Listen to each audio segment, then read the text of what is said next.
My name is Nate Smith. I'm one of the authors of Derby, and this is Brian Noguchi, and he is going to kick us off. He's the other author of this framework. Hi, everyone. Good afternoon. Hope you're having a good day. So like Nate was saying, we're the authors of Derby, and Derby is an open source, full stack JavaScript framework for building real-time web applications. So today we're going to talk about Derby, but we also want to underscore what we think is a very important trend in web development that's taking place right now, and that's going to be taking place over the next few years. We are bearing witness right now to the arrival of a new breed of web frameworks. So currently at the moment, many developers are using fairly common stacks that are familiar to them, such as Rails with Backbone, Django with Ember, maybe PHP with jQuery, if you want to be really old school. But these are the frameworks and technologies that people are reaching for first when they're first starting new web applications. Yet we believe that in the next 2 years, the tools and the stacks that you reach for are going to look radically different than they do today.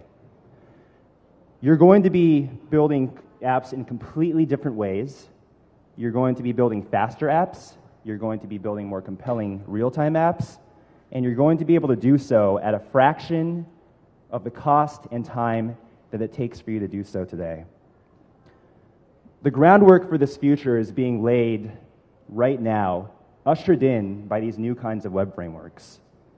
And these aren't your typical run-of-the-mill web frameworks. We're not talking about porting over Rails concepts to Node or creating a new web framework in a purely functional language. We're talking about frameworks who, at their core, embody a fundamental shift in the way that we're going to have to think about building web applications. So we're going to talk today about what that difference and shift looks like, how that manifests itself in code, and why that's important for us. And in order to understand the coming shift in the landscape, it's instructive for us to get a sense of where web app development is today and how we got to where we are. So here's a rough history of the progression of web development. And you can see very quickly over time how we went from LAMP stacks that just did static page rendering to the introduction of Ajax and the ability to use jQuery on the client side for more dynamic interactions, to the introduction of Rails and being able to structure your apps in a more sane way with MVC, to Comet and Backbone and Ember and all the more recent libraries for really fat client libraries that allow you to have desktop-like apps in the browser. But the question is really like, well, okay, what's next? What's the next logical progression? And the thing to note on this slide are two trends. The first trend, if you just take a look at the progression of communication technologies down the middle between server and client, is that we are asymptotically approaching real-time web application development. So that's the first point that we want to make, is that these new web frameworks and these new kinds of web frameworks will have real-time at their core, and that they're going to be built on top of HTTP and WebSockets. But what are the corresponding components for server and client? Like, what are going to be the next advances on the server side and on the client side? And this is where I kind of want to point out a second trend, which is if you just take a look at the server and the client, you'll see a natural progression of sophistication, of increasing sophistication on the server towards more structure and more capabilities, and likewise on the client. And we can kind of argue, well, okay, if maybe the next logical progression is a better Rails, or maybe the next logical progression are just better patterns around using Backbone, or a more sophisticated Ember.js. But this is actually what we believe to be a trend of us asymptotically approaching a local minima. And we think that one of the big problems with this slide is the fact that we have this distinction here between client and server, and that and that this necessarily involves having to learn two different APIs to be able to program a single app and duplicating your logic many more times than you need to. So we began to question this distinction between server and client and thought perhaps a strong distinction between server and client is fundamentally limiting. So we started off with the question of, well, what would a framework look like that blurred the line between client and server? How far could we get by questioning this distinction between client and server and really trying to push the boundary in terms of how much we can mesh these two APIs into one? And we believe that this is the core feature of this next wave of web frameworks. It's going to be all about blurring this line between client and server and trying to find the right patterns and the right API to reduce two APIs effectively into one. So Nate and I started working on Derby, which is one of these kinds of frameworks, about a year ago, and it was kind of perfect timing. In fact, several other teams around this time started working on very similar frameworks, and it was partly because of Node.js. Node.js played a very big part in coming onto the scene and making it really easy for the first time to be able to write your whole entire application in JavaScript. And so we think that this really kind of kicked things off and got people to start thinking about how much they can merge their client and server-side code. So we think that this is rule number one of, and feature number one of these new web frameworks is that these frameworks will allow you to write your apps all in one language, most likely JavaScript. So Nate and I decided to build on top of Node, obviously, because it provided JavaScript on the server side. And what's also great about Node is that it's been really picking up in popularity. There are over 10,000 modules now on the Node package management system, which means that you can use any of these over 10,000 libraries inside any of these new frameworks. So I kind of want to take a step back now and kind of take a look at what a typical app might look like today with one of these, with one of the aforementioned stacks, like let's say Rails, Ember. And oftentimes it'll just look like this. Not that much content. You have a single script include for app.js that houses all your code for your app. And this is what a lot of people are doing today with Backbone or with Ember or with any number of these other libraries. And then they're using the server effectively as a REST API that just houses their data and is a way to get data out of their database. But the problem with this is, well, first of all, Google gets really confused when it sees a page like this. If you try to search for any app that uses client-side rendering and any app that looks like this, it's not going to show up in the way that you want it to show up on Google. It's not going to show up the way that it shows up to your users who have their JavaScript turned on. So that's a big problem. The other big problem with this is that the browsers also don't like this. Now, what do I mean by that? Well, browsers are very, very optimized for what the web was originally supposed to be, which is to display markup, to display styling, and then to eventually run scripts on top of it. And when you have a single-page app like this, it's much slower than assembling all your HTML on the server and then shipping it down to the client. A lot of the best companies have realized that. And can anyone guess what this is? Okay, this is the home page for Google if you view the source. And Google does not do a single-page application, although it does have single-page app-like capabilities. And what you'll notice here is that they've made a lot of smart choices. And they have inline CSS at the top. They are not linking to an external style sheet. They've rendered all their HTML on the server. They have some JavaScript, inline JavaScript at the bottom that has information about the user and the page. And then there's also an external JavaScript file that loads all the ability of dynamic behavior on google.com. And this, the browsers like, because it will render much more quickly in these browsers than the former single-page app that we brought up earlier. So it would be nice to be able to get the benefits that Google has in terms of being able to do static server rendering, ship your HTML down to the client, but to also ship down all the JavaScript that you would need for it to act like a single-page application once it's loaded. With what Google did was they've had to invest millions of man-hours into writing all the C++ code that does all the server-side rendering, and then reduplicating all of that logic in JavaScript for the client. And it would be nice with a framework that's able to blur the line between client and server if you only had to write this stuff once and you got all of this for free. And in other words, what we're talking about is being able to program to one model view controller API. So imagine just writing your templates once, imagine just writing your business logic once, imagine just writing your routes once, and being able to get pretty much real time for free, being able to get server and client-side rendering, and really reducing the amount of code that you have to write. Now, one interesting thing about just analyzing the statement that what if we could have one MVC? What does that mean for the M? What does that mean for the model? What does that mean for the data?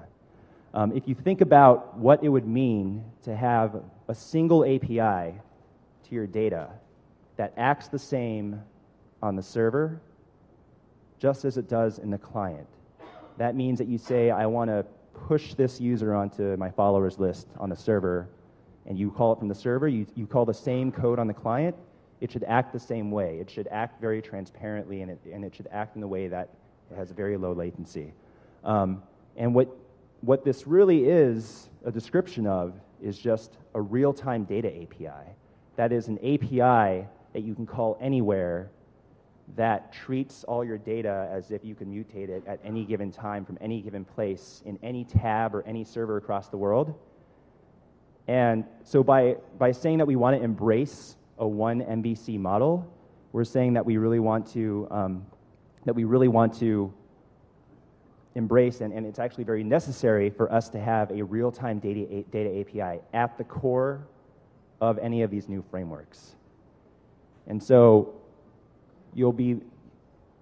what's awesome about this is just imagine a world where you don't have to think about how you're going to synchronize your data, where you don't have to think about what REST endpoint you have to call, where you don't have to think about how you need to marshal data to and from the server, where you can just focus on building your app. So how can you start doing this today? How can you start writing to one API? Say hello to Derby. Derby makes real-time apps real easy. We're currently at the 0.3 version of Derby, and it comes with just a slew of features that make it really easy to get up and running fairly quickly. It comes with, from day one, real-time data syncing. So all your apps from day one will have real-time features. It comes with unified client and server routing and rendering. It comes with model view bindings so that you can just declare where you want your data to show up, and when it changes, it'll automatically propagate throughout the system. We've chosen to build our own templating language that is designer-friendly and HTML-friendly, so it works well with large teams. Derby is very modular and extensible. It has a plugin system and many ways to extend it. And we also have a powerful components concept for you to reuse and to share and to just drop in pre-made components that take advantage of the real-time nature of the framework. So enough talking, let's see some code. Hey there. So as I said, my name's Nate, and I'm going to show you a little demo here. So one of the components library, the components library is really new, and we've just been developing it over the last couple of weeks. And I started making one based on Bootstrap. It's not done yet, but we've got a couple cool components, so I'm going to show you that. Oh wait, my wireless is off. That's not going to work. Sorry about that. Wait, it's Bootstrap. Twitter. There we go. Yay. Okay, so Bootstrap's awesome. There are a couple example pages, so I just started with this page. So it's pretty simple. It has some HTML, a little bit of CSS at the top, but it's mostly just using Bootstrap CSS. And so I took that and I made a couple HTML pages of my own for a directory. So I'll show you that. So it's very simple. You can see a list of people, and you can add somebody to that list, basically. And this is just HTML. It doesn't really do anything, but you know, the links work. So you might want to develop your app this way yourself. You might go about creating your visual design first, or somebody else in your team might do this. You might get handed a bunch of mocks from a designer. You might get handed some partially implemented HTML from a designer, and then you want to be able to add interactivity to it. So that's the kind of model that we want to support. So from here, what I'm going to do is basically take this source, and I'm going to split it up into templates that I can use in Derby. So let's just start with an empty Derby page. You can see here's the directory where my project is. We have a lib directory for your source files, and there's a styles file, which I'm not really going to add to for this because I'm just using Bootstrap. There's a views directory where you can create custom views, and I just created some blank ones. And then those automatically get associated with the app based on the name. So these are the app views, and these are the corresponding app scripts. And then in my scripts, I have just a really empty project. The actual server is just a normal Node server. We use Express, which is a very popular library for doing routing, and it's a lot like Sinatra if you've used that. And this is just a normal Node server. You could use whatever Node server you want. Your app simply creates a middleware for Express. So you can actually include multiple apps in one server. And in your app, if you make routes, you'll note that instead of the typical Node style, you get a request and a response object, you get an abstraction called a page, which has a render and a redirect method. And the reason we do it that way is on the server, we actually output HTML and send it to the browser, called the response.send methods, etc. On the browser, we do something totally different. We take that render method and then we grab the body, replace its contents, update the page title. If the document root needs new things, we update that. So there's the code to basically get you the same result is abstracted away from you, so you don't have to write that kind of boilerplate. We also return to you a model. There's a single model, which is you can add properties to, and they just automatically propagate. And you can also get parameters from your route. So in this case, there wouldn't be any parameters, but I could add like an ID, for example. We also have some parameters for all things like the URL or the body in the case of a post. So what I've done here is just I've required the Bootstrap component library that we've created, and that includes all the Bootstrap CSS. There's also like a small component here. You can create your own components just for your app. I'm not going to mess with that. And then I'm just rendering the slash route, so the home route. And you can see the title is hello. One nice thing about editing Derby apps is that if you edit and you save, things just immediately update, so that's kind of nice. And all right, so now I'm going to actually implement this app. So we have a couple default template names. You create a template simply by having one of these special HTML tags that ends in a colon. And typically you capitalize the built-in templates that get loaded automatically just so people know what's going on. So title is 1, which you typically specify. And then in this case, I want to add a header, which comes right before body, and there's also a footer. And I want the header to come from this thing that I wrote. So the header part is all of this. And I'll include this. I'll comment this out for now. And so immediately you can see, hey, I've got a little header at the top. Pretty cool. I'm also going to add a footer.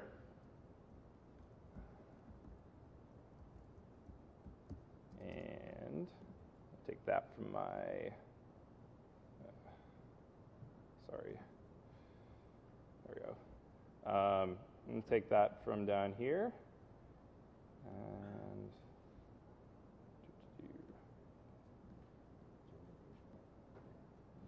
doesn't matter.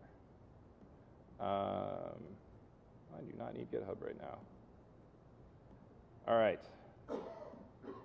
Okay, so now we have a footer and a header. That's pretty cool. But there's really no content here, and these links are broken. You'll note that the 404 page, we can render it statically. So this doesn't include any scripts on it. So not only do we render dynamic pages, you can share the same scripts, the same templates, and render static pages too. So now I'm going to add a body for the home page, but I want to do that in a separate file. And the reason I want to do it that way is so I can have a different body for every page. And they'll just inherit the header and the footer from the first template. I'm just making this look better. So I'm going to make this home template. I'm going to make a body. And I am going to pull in from the home thing that little promo message and throw that in the body. And then I'm save that file. So nothing happens because this is just some random other file. But what I can do is import it into here. So I'll do this. Import source, and I want the home file. That still doesn't do anything because all of the files that are in home get namespaced under home. So I could actually refer to the body in there as home:body in here, but we have this other convenience, which is when you're rendering here, you can specify a namespace under which to render. So I'm going to render under the home namespace. And then when this page renders, it knows to look in the home namespace first, but it also inherits the header and the footer, so I can reuse the header and the footer on every page from now on. So I already wrote up this example, so I'm going to copy in a little bit of code so you don't have to watch me type too much. So I created some code to take care of just what are my URLs, and just putting that in an array. The render method that I have here makes it easy for me to just sort of call this function a couple places. So I'm going to add that and update this to use the render function. So bada boom, bada bing. Okay. Now, the first thing I'm going to do to add some interactivity to this is when you render, you can pass in data either by putting it in the model, and the model is just accessible from the templates. You can also pass in a context object. This is a lot like how Mustache or Handlebars or Hogan or et cetera work. So in this case, I'm passing in an object which has pages, which are these, and they're my URLs and my labels for those URLs. And I'm passing in the active URL, which came from this down here. So it's what URL my browser's at, and the route handled. So now let's start adding some interactivity here. So, oops, sorry. I want to go to the index file. So my designer gave me this thing where I have these values hard-coded. I want this active value to be dynamic. I want these links to be dynamic, and this name to be dynamic. So I can just use what look like Handlebars templates, if you're familiar with them. Our templating language is very similar. And I'm going to render for every one of the pages, or wait, what do I call that? Pages, cool. For every one of the pages, I want to render one of these LIs. And I want to render the class as active only if the current page is equal to the link for this page. So we have a couple helpers that we add, which are really nice. So you can create these special functions, and they actually work two ways. I'll talk about that a little bit more later, but I'm going to show you the equal function in one context. So I'm going to say the link, which is going to come from this page, and I'm going to compare it to the active URL. Or wait, actually, I think this is called URL. Okay, so if this expression is true, I want to add this active class. Maybe I should bump up the font size. Is that a little better? Makes my line lengths ugly, but. All right, so then I want to update the URL with the URL for this page and the title here. And let's remove this old cruft. Need to close my each. Unlike handlebars, we don't actually require that you type out like this and each, but it does the same thing. All right, so I saved that template, and it updated, which, oh no, it didn't update. Give me one sec.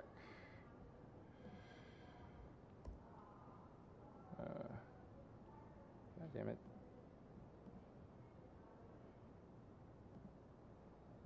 Huh. Oh, yeah, there we go. So this URL comes from the thing I know because it's different than the other one that was in the static template. So now when I go here, I'm going to get a 404 because I don't have a route for this. But Chrome has this weird bug where when you throw an error and use push state, I'm still trying to figure out how to fix that one. Firefox does not have this bug. So, all right, so now I'm going to make routes for these other places. And I'm just going to do a quick, sorry, totally typing the wrong thing. I'm just going to do a quick thing to handle people and function, copy all this stuff. And this will just show you how we handle multiple routes. And for this one, I'm actually going to use a parameterized route for the new one, but this will be used for editing, so it'll be both new things and things that already exist. So this one I want to render the people page, and for this one I want to render the edit page.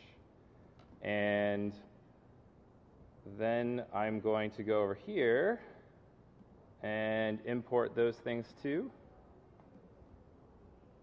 So people, edit. If you don't have anything in your file that throws an error, you'll note one cool thing about our error messages is they go away as soon as you fix them. So, not fixed yet. Oh crap, did not go away.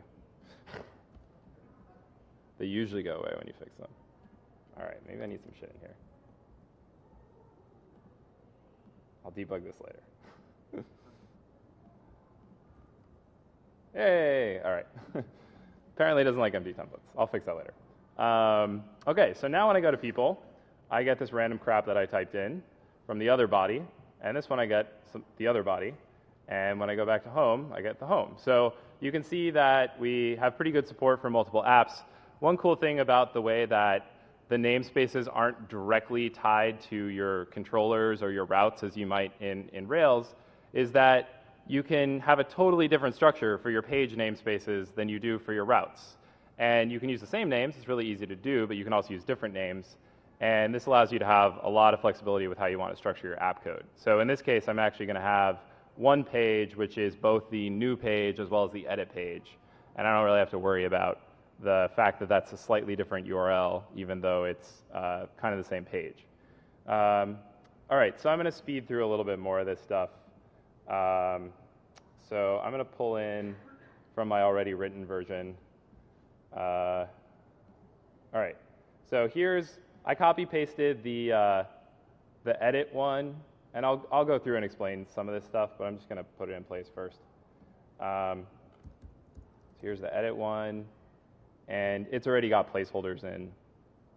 So now when I go here, I get some edit functionality, and for people, here's the people code. It's pretty cool. All right, and then I'm going to pull in the, okay, so now I'll explain a little bit what this code does. So this code is almost exactly the same as the HTML version of this. We've just added in a few extra things. So at the top here, we say, hey, if there aren't any people, then we don't really want to show this table because that'll look ugly because there's nothing in it. So instead, we're going to show you a little message, and we'll add a link. If there are people, then it'll render each person out. And you'll notice that all these things are, well, they're yellow in my code editor. They're surrounded in these single curly braces, which is different than on our home, on our index page, these are double curly braces, which you're probably used to seeing from something like handlebars.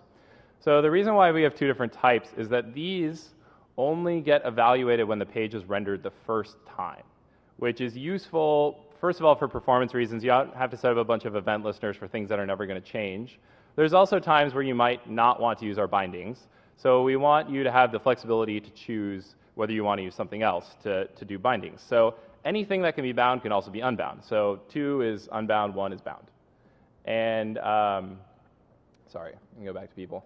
So in this case, every single one of these things, as they get created, like if suddenly people becomes defined, this will now render and this will go away, and then we'll iterate through them. And same thing with all these values. So like the name, the phone number, every single thing on this page is live. And to go into the other template, let me explain the edit one. Okay, so you see a bunch of live bound values too. And I want to point out one more thing, which is we have this very nice feature for handling DOM events called xbind, which is up here. So basically, our approach here is that this doesn't get rendered in the DOM at all. The reason we use X is kind of to like tell you, hey, this isn't something that's going to end up in your DOM. That way you can still use data dash for things that you actually want to output into the DOM. So this will get removed at render time because we actually parse the HTML. So in here we say on the submit event, call this function done, and then that function will get looked up in the app code. So I just export a function on my app, and it will get looked up against that. You can also nest them under namespaces so you can have some scalability there. And you might be thinking, oh, this is gross, you're putting controller code in your template. I would argue that this is a potentially better way of binding to specific DOM nodes, because I think that CSS selectors, which is what you would typically do with jQuery, are a little more error prone to changes in your markup, because you might change the way that your markup is structured, and that ends up breaking some random script file which you weren't checking for. It's a little bit less likely, although still possible, that your function names will change. But I think that is a slightly better choice. But you know, at the end of the day, they're kind of the same thing. I just think that markup tends to change more than your function names. So basically, when you click the submit button, this done function is going to fire. And this will all happen in the browser without actually submitting the form. If you handle submit or click, we'll cancel the default action automatically. And all right, so you can also see that this is actually used as both the add new and the done form. All we do is define a new ID if this is an add form. And you can see that add person text will be shown instead of done. And up here, add a new person title instead of editing their name will be shown. So there we go. All right, so I'm going to copy in the controller code because I don't have a ton of time, and I'll just explain it after I copy it in. So here, up to here.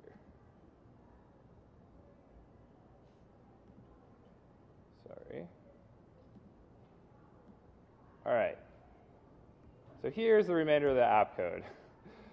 There's not a ton of it. So I'll explain a couple things here. So when you go to the people page, we do this thing called model.subscribe.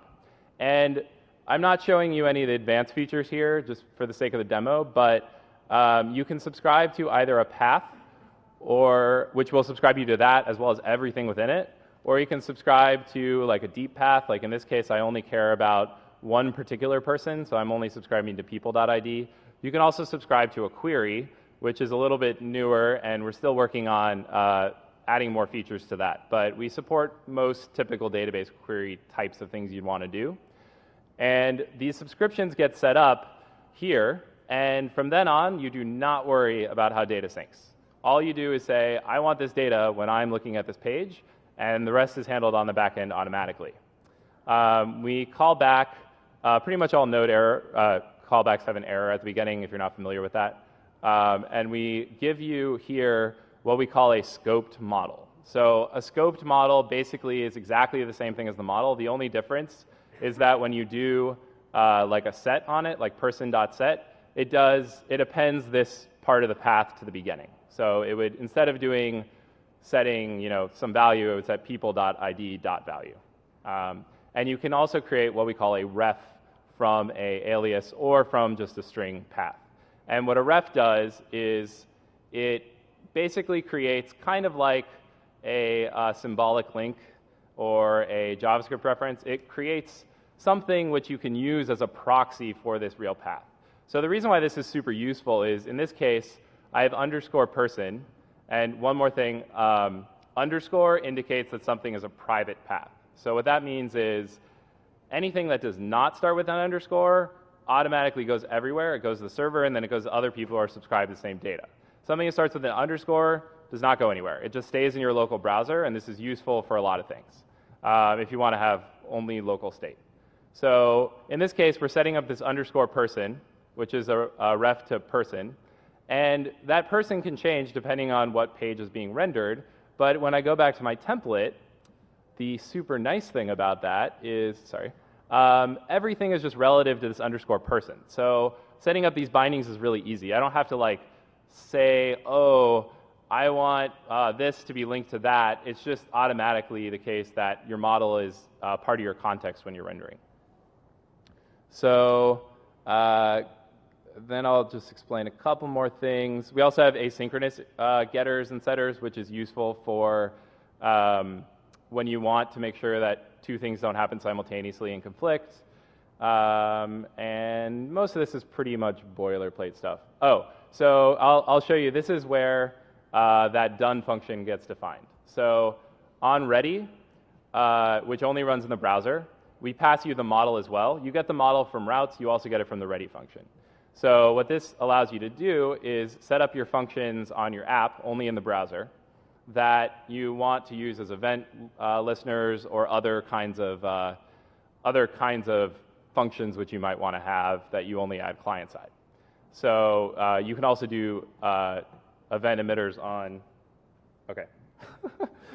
Sorry, I will go show you. Anyway, so here we look for the new ID. If it doesn't exist, we go ahead and we create it.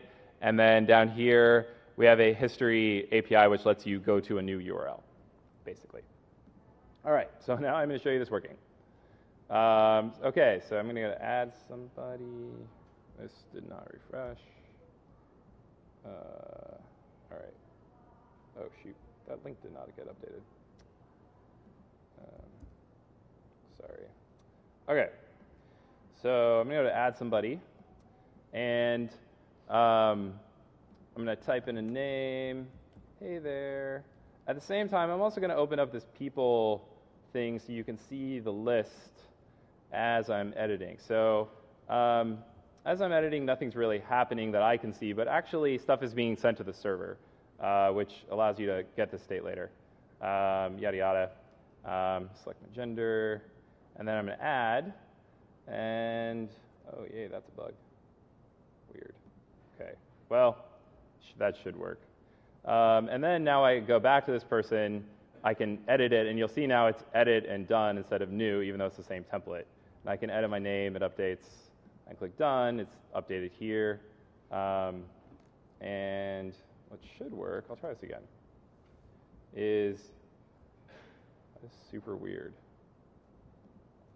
All right, well, forget about it. Theoretically, you could look at the people list in another window. So I just wanted to tell you there's a bunch of demos on derbyjs.com. And we have stuff like, here's a chat demo. There's a bunch of stuff in it. You can chat. There's a to-dos demo. I can like delete some to-dos. I can add them. I can update them. I'm having weird internet issues. Anyway, so these should automatically update, though I'm getting bugs. I'm not sure what's up with that. So anyway, basically the goal of this whole platform is to give you a system where you can focus on just how your app works and not have to worry about all of the boilerplate stuff to tie it all together. So hopefully, as you've seen, it's pretty dynamic and interactive, and as you edit things, your app gets kind of created really, really quickly. And Brian's going to summarize.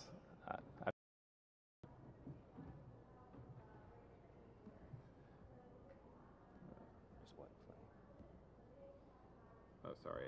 Oh, there you go. Yeah, so yeah, just going to go through this really quickly. We have several new features on the horizon. We're actually have a few modifications in flux. I think Nate was running the demos off of the latest master. But basically, like, we've got authorization and access control in the pipeline. We're going to add a nice, convenient ORM-like API. The cool new thing is with these new components is you'll be able to drop in things like charts, like modal windows, everything that you might think about in Bootstrap and in other charting libraries, but that automatically have real-time built into them. We're going to add in robust multi-service support so that you can scale out as horizontally as you like. We have plans for a real-time search module so that you can basically do like free text search or full text search. We're going to have deploy options like some of the major cloud vendors. We do have some Google Docs-like behavior already baked into our data synchronization engine, and that's going to eventually make its way upstream to Derby. So you can imagine creating a to-do list, but where each to-do acts like a Google Doc, so multiple people can edit it at the same time, even though they're acting on the same text. And then finally, we're just going to make it more modular and extensible. And what the future is really about is, when you don't have to think about your requests and you really only think about what is my data and where do I want my data to be and what data do I want to subscribe to, when you only think about those things, you totally push aside all the way the accidental complexity that you have to deal with now, like figuring out what REST routes to set up, like figuring out what calls to make to the database, like figuring out all those little details that add up and that just end up wasting time for you and that aren't really relevant to your application business logic. Finally, when you're able to focus only on when you have data synchronization that's taken care of for you, you can focus on the UI. You can focus on the things that really count, and so you can really start iterating more around the UI, and we think that this is going to be like a big win for everybody. And finally, we believe all apps in the future are going to be real-time, so we often get the question, hey, I don't have a real-time app, should I use Derby for this? The unequivocal answer is yes, because as the bar, as the hurdles become lower and lower to be able to adopt real-time into your system via our framework or via other frameworks, that's really going to accelerate the adoption of real-time, and that's going to cause a snowball effect where expectations by users and customers are going to be for real-time apps. So 2 years from now, you guys can call me on this, but I do think that most apps will be written in these new kinds of web frameworks because they really bring the promise of the future and really what should be kind of the next phase in web development to the forefront. Thank you very much, and I think we're out of time. Thanks.